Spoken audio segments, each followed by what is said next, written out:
We have a story that we like to tell about human civilization's rise to greatness and how the current modern, high-tech, globalized form is the apex. But here we're going to look at it from a different perspective, one that considers human civilization's compatibility with its own planet and its ability to stay within certain ecological guide rails. So I'm going to introduce a term now, ultrasociality, and that describes the way that members of a species might organize. And we see that in only a few species, including ants, termites, and humans. And the markers of it are division of labor, city-states, and I guess you have to have a looser definition of city-states for ants, and almost complete reliance on agriculture for subsistence. Now, in the case of humans, we didn't do this for the longest time, and then suddenly, in the last 12,000 years, you suddenly see it emerge. So the reason for that is that the climate settled into the Holocene, which is when temperatures were, give or take, 13.8 degrees Celsius.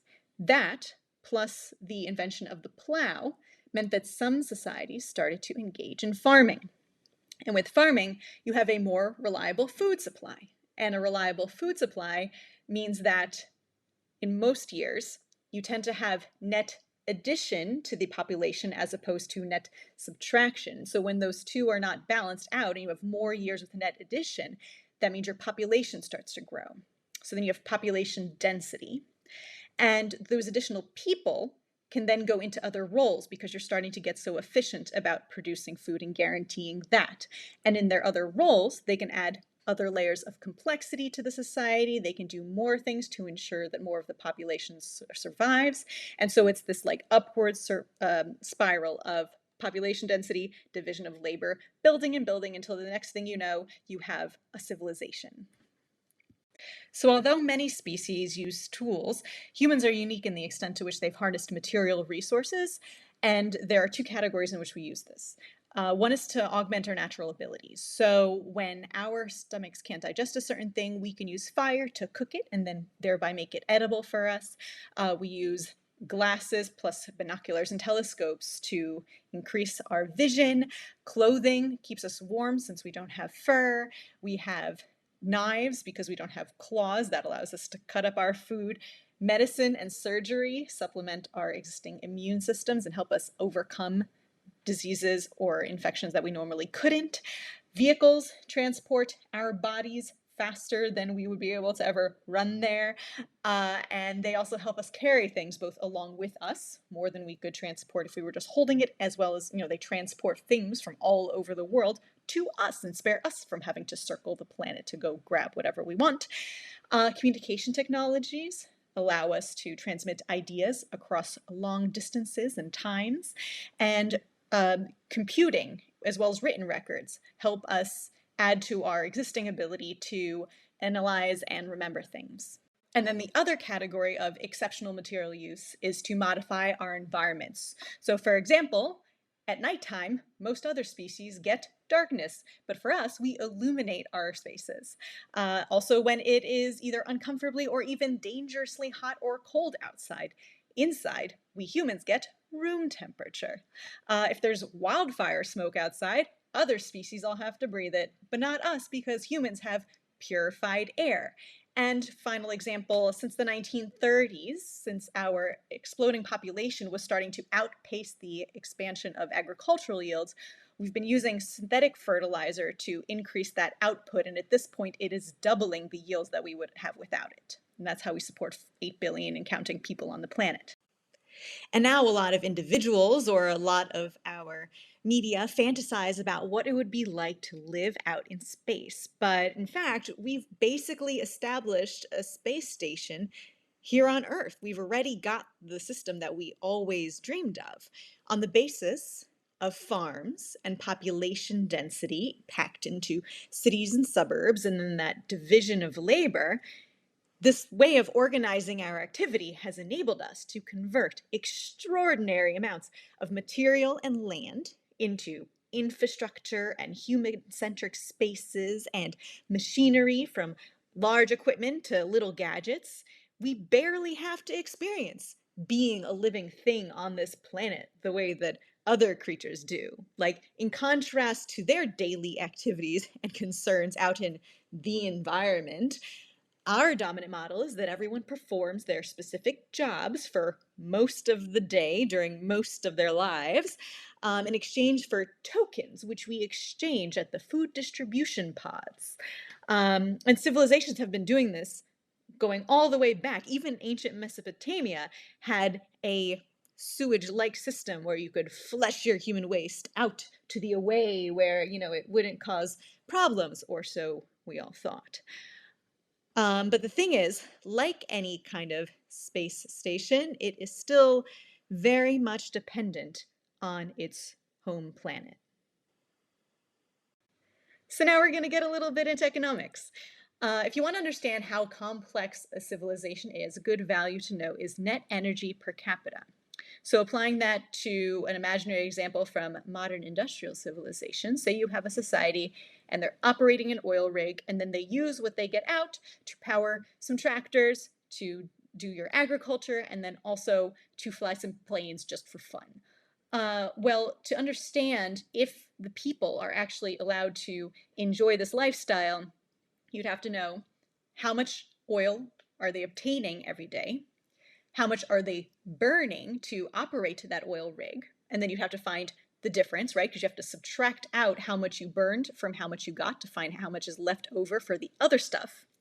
And then you'd have to look at, well, how many tractors do we have, and how many planes do we have, and how many people are there, and can we actually spread this leftover amount across all the people, all the vehicles, or are there certain limitations? We can actually only run the tractors, or only a few tractors and a few airplanes, or whatever, and there's maybe have to make some concessions depending on how many people there are. And so it really does dictate the lifestyle that the people there have.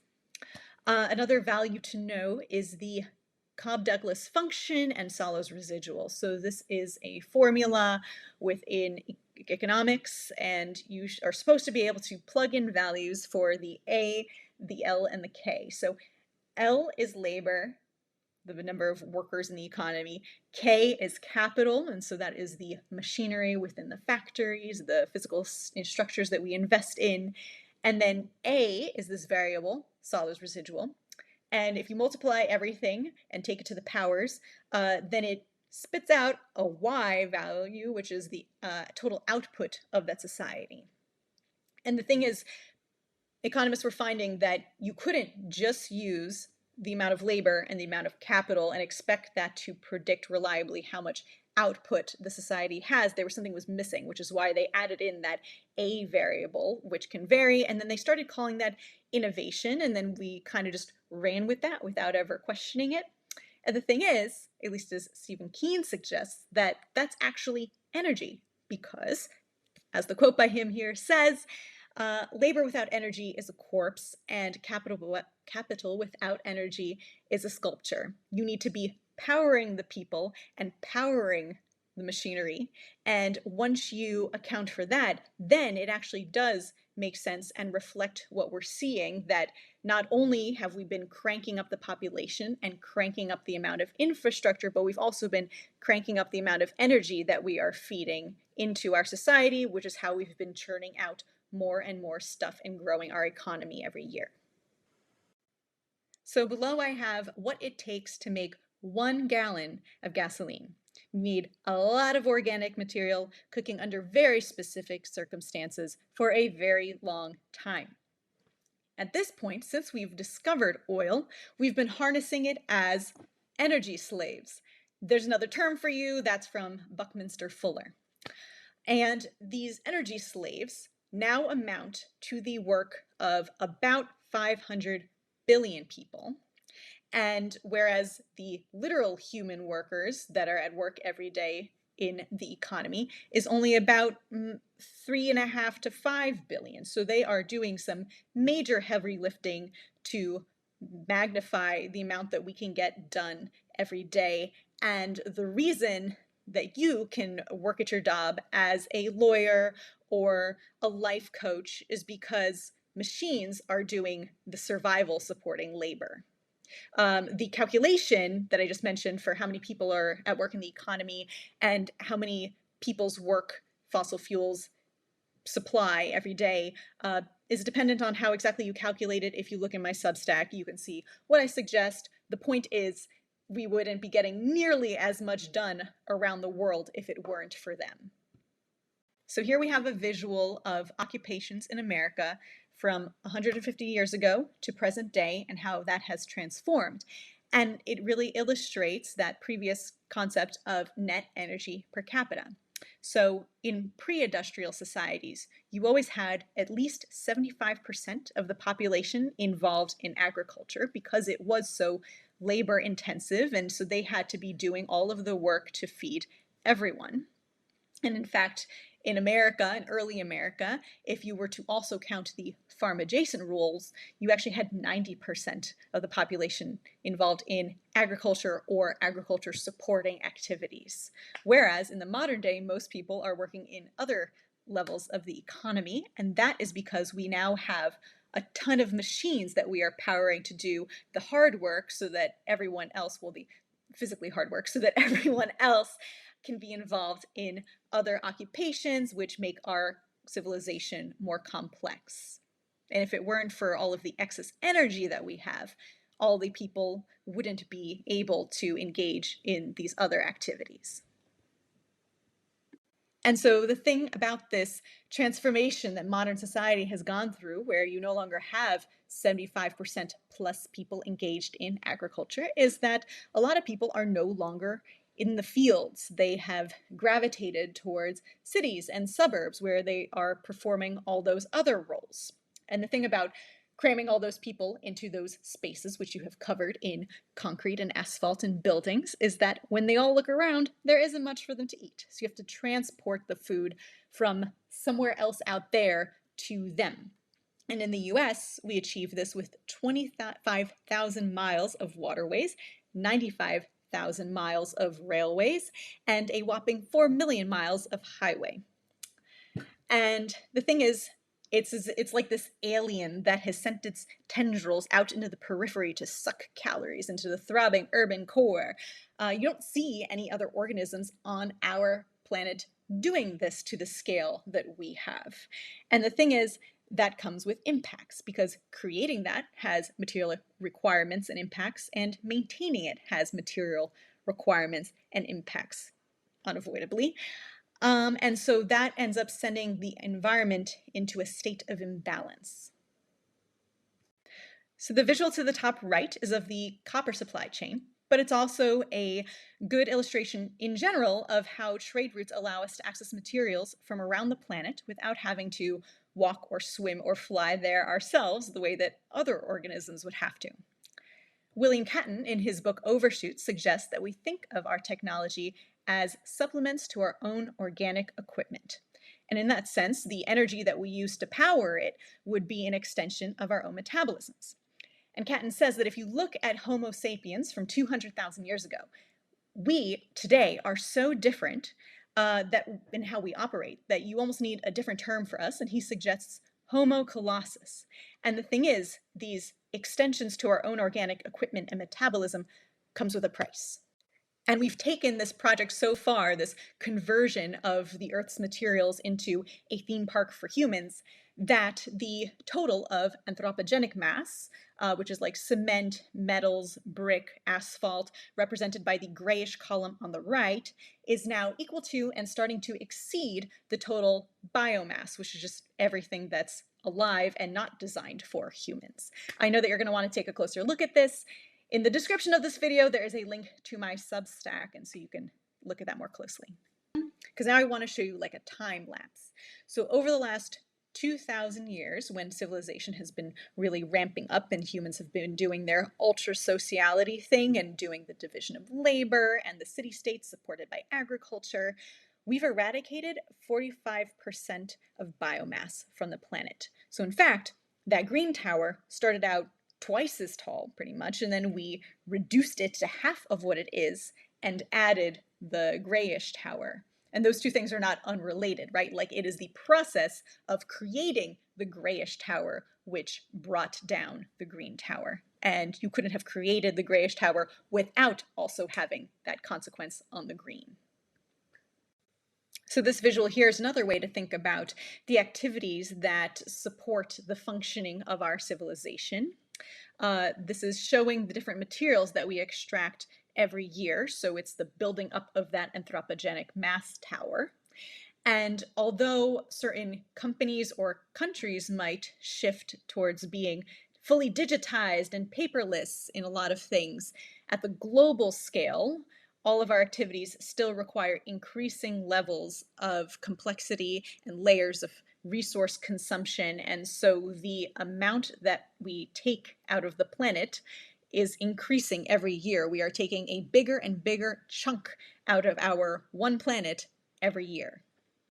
And human civilization has not been expanding into empty space. We've been seizing the land on this one planet, seizing the wild habitats, and laying down our infrastructure, turning it into our buildings, our food sources, just for our species, and maybe some of the other few species that we have selected to be our pets or our livestock.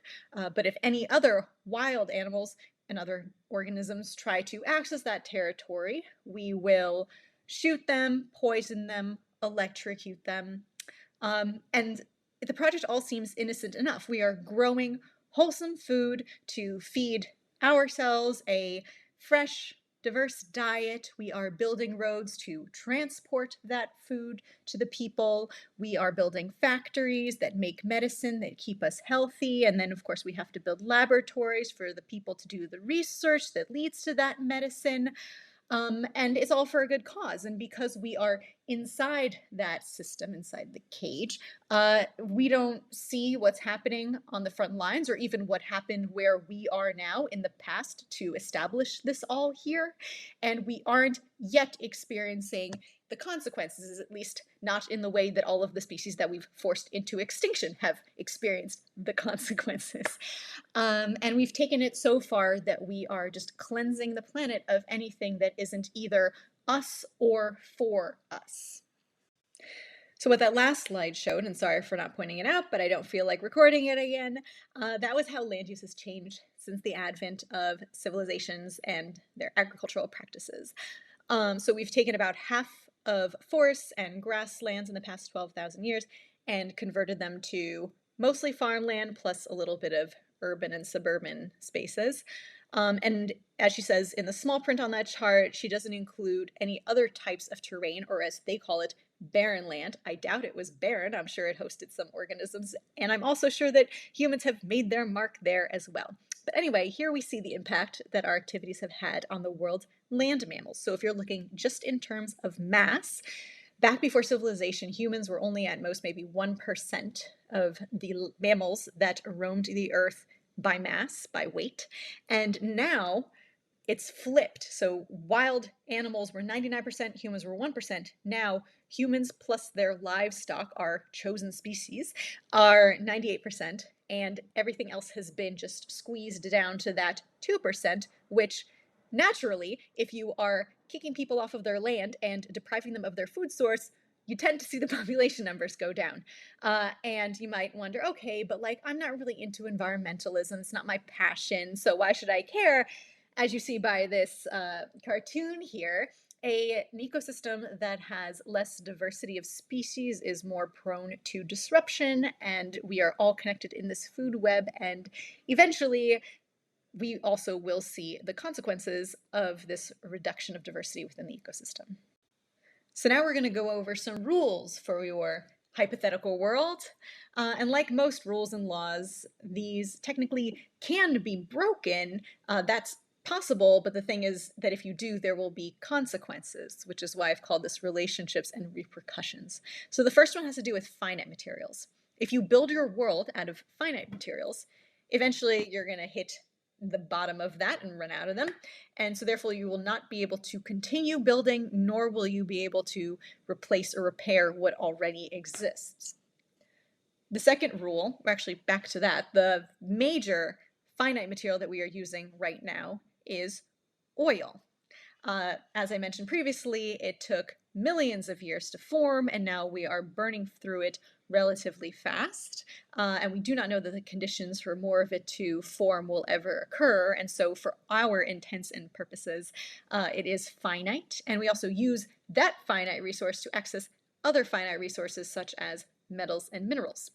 Which brings me to point 2, materials that regrow and refill. So I have chosen that term instead of what people might say renewable resources, because nowadays when we say renewable resources, people are referring to like the sun and the wind, but those are really like behaviors of particles as opposed to stuff that you can hold in your hand, plus the materials that are materials that you need to harness it are finite. And so I've decided I don't like that term anymore. But things that regrow and refill, like trees and aquifers, the rule for these is that you have to be using them at the rate that they can be replenished. And if you don't, then clearly you're also going to burn those out as well. You're going to reach a point where you show up and they haven't regrown and you can't continue to do whatever you were doing with them. And finally, pollution. So the first two are about what you're feeding into the front of the machine, and this one is about what comes out the back. And the rule there is that if you are creating waste at a rate that is higher than the rate at which the environment is absorbing it, it's going to accumulate. Like if you make trash more than your dump truck can pick up, it's going to be like left over, right? And that's going to pile up. And so then typically there are consequences to that within an environment as well. So Wes Jackson refers to what our species has been doing is we've been trying to become a species out of context. We've been trying to not have to experience life on this planet the way that other organisms experience life on this planet, and yet we are still striving to meet the same needs, just in a drastically different way that has a drastically higher material footprint and environmental impact. The activity level and the resources that it requires to develop a place and to then keep that civilization going are super high. They are over budget ecologically.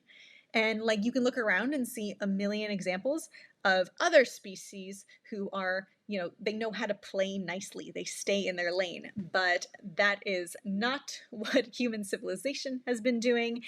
And therefore, we have ended up exceeding the planet's carrying capacity, which is how much of this it can handle on an ongoing basis. And the ecological term for our state right now is that we are in overshoot, and you can't remain in overshoot forever. Eventually, like we said, consequences. Consequences will bring you back down. Below, I have some pictures of classic challenges to the system. But the thing is, those successes and the lessons that we learned from them don't apply here, because the system that we're challenging this time is the entire civilization blueprint. It's that fundamental population density in cities with division of labor fed mainly by agriculture. And we're not going to get rid of that. Like, we think of the development and all these advancements as our greatest achievement. All the other animals have the things that make them them, and this is what defines us. And our purpose here is to each make our contribution to keep it functioning and improving, and then our reward is to sit back and watch as it all continues to get better and better. And we trust that ever since it was established, that it would continue forever. And I'm not saying that people are bad. It's not our fault. This domestication model is so widespread at this point that statistically, most of us have just been born into captivity. And we're not going to bite the hand that feeds us. And I make a point in a future video, number 4, that wouldn't get far anyway. So instead, what we settle for is protesting for each of our subgroups to be fed more fairly. And that was a good thing. But what I'm saying is that we are incapable of fathoming how deep the trouble is that we are in. We can't even wrap our minds around what it would actually take to restore balance and harmony and stability to the planet, let alone would we be willing or able to go along with it. And again, I can understand that. I'm in this boat with everyone else. But that being said, given the inevitable environmental impacts that have come along with and will continue to come along with this push for development and advancement and the maintenance of the whole civilization system, physics and biology are starting to say, hey, you guys can't keep doing this forever. Like, you will not keep this up. And we can march and protest and vote as much as we want, but it isn't going to make the planet go easier on us. So let's talk some more about this finite material that we decided to build a global modern civilization on. And I hope you will see how it demonstrates that, like I said, with these laws, you don't have to abide by them, but if you don't, you will face consequences. So this is a graph of the energy that we have been obtaining in the form of fossil fuels over time. And I've added some black bars, thick black bars, horizontal, in two places, along with a dotted line down to the place where that falls along the timeline. And what we've been doing for pretty much this whole time is setting a new record each year in terms of how much we've obtained, with the exception of years where there was an energy crisis or a recession. And that record beating is what has allowed us to grow the economy. Because if you think back to that Cobb-Douglas function, in addition to increasing the population or the labor, as well as the capital, you also need to be pumping in more energy. Remember, that's the thing with bodies without energy are corpses, and capital but without energy is a sculpture. You've got to power it, and that is what allows the economy to really actually grow and be increasing its activity level. And when we first discovered oil, it was shooting out of the ground, really easy to obtain, and we went for the easy stuff first, the low-hanging fruit. And so now what we're left with is harder to extract. It's out in the ocean, under, in the deep sea, or it is in shale rock that we have to frack. And so it's kind of like a toothpaste bottle, where in the beginning it's really easy to squeeze out, but then you get to a point where you have to start getting really creative and using unconventional methods to get it out, and then the amount that you're getting is really not satisfactory. And so that's what we are going to see as well. The amount that we are able to extract, as opposed to beating the previous year's record each year and going up and up and up in the amount that we've been able to extract, we're going to start to see it go down and down and down. And so I have marked that here with the higher horizontal bar that is farther along the line, along the timeline. And then there's another thing, which is net energy. And we talked about that as well. It's the thing that can dictate the amount of activity, in this case, modern economic activity, that a society can engage in. And that's the one that you find by taking the total amount that you've extracted minus the energy that you had to put in to get it. And so here, that is represented by that like pale oil tranche that is growing as time goes on.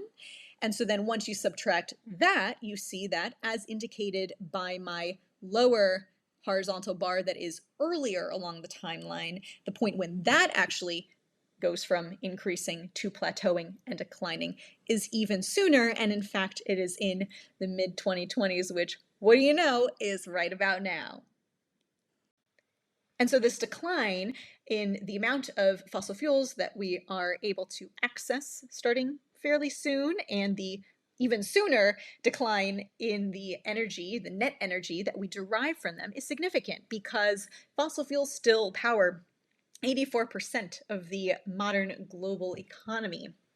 Now, it might seem different to us, especially in the global north, because we're so used to spending all our day in electronics, and maybe you've even like fully electrified your home, so you have an electric stove and an electric car.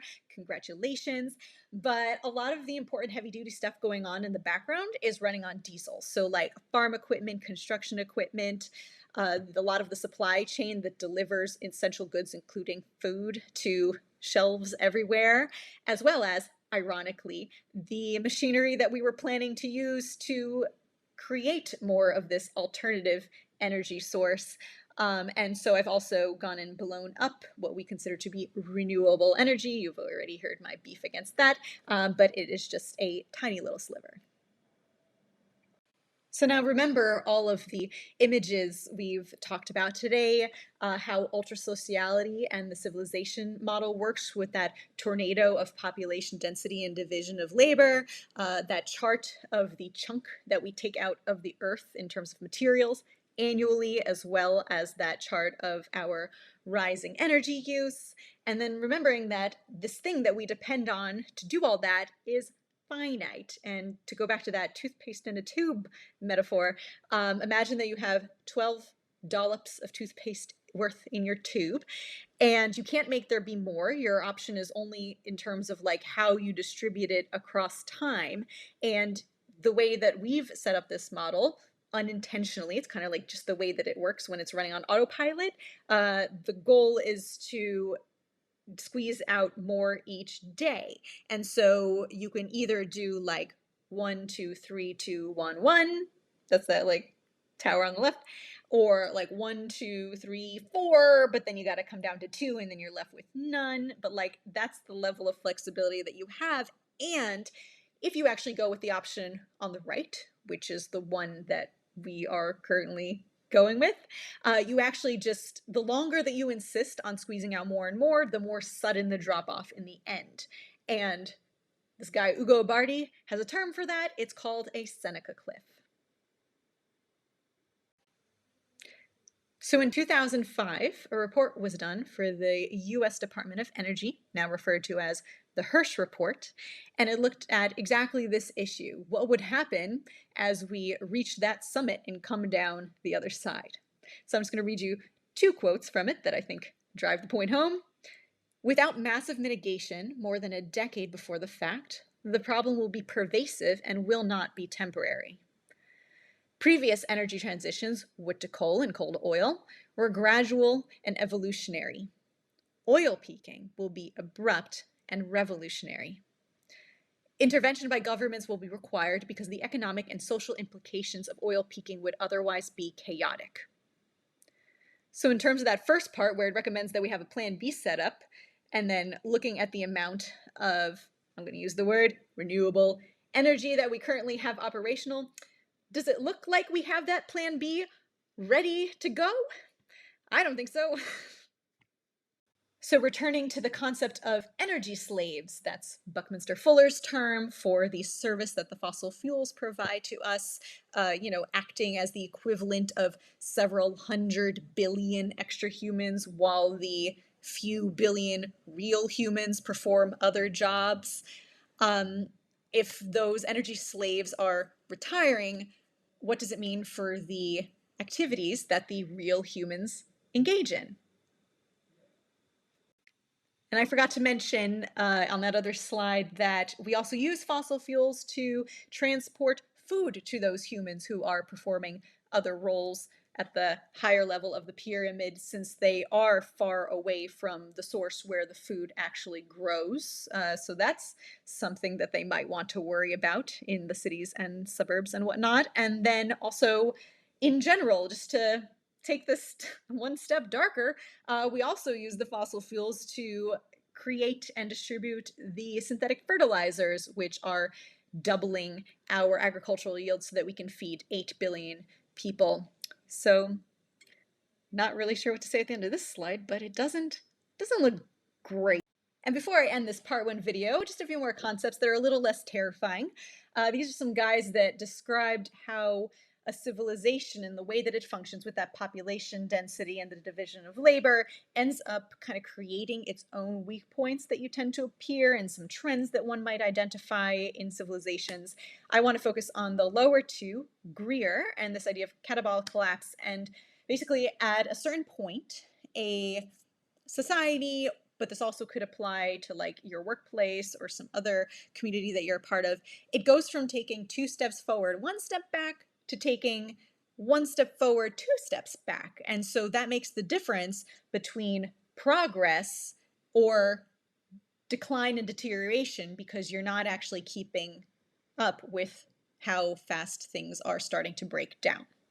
And then the other one is Tainter, and he described how civilizations tend to add layers of complexity. So maybe you have like the software that you use at work, and then you have the software that helps you use the software that you have to use to do your job. And then there's a whole department which handles the purchases of the licenses for the software that you use for the software. And there's so many commitments that we make that it's impossible for everyone to keep up with them. So at some point, someone ends up dropping the ball, and then that causes things to break. So just to close on the point that I've been trying to make in this video, which is also the central idea that I'll be building on in my other videos, the spread and maintenance of the provisioning method that we summarize as civilization, meaning the population density in cities and suburbs, supported mainly in terms of their food needs by agriculture and that division of labor throughout, as opposed to the way that most other organisms meet their survival needs, as well as other varieties of human societies have, and some still do meet their survival needs, has requirements and impacts that lead it to be in a state of overshoot, inevitably. So on net, it ends up being environmentally draining or degrading because of its resource use and pollution creation, and therefore also relatively short-lived.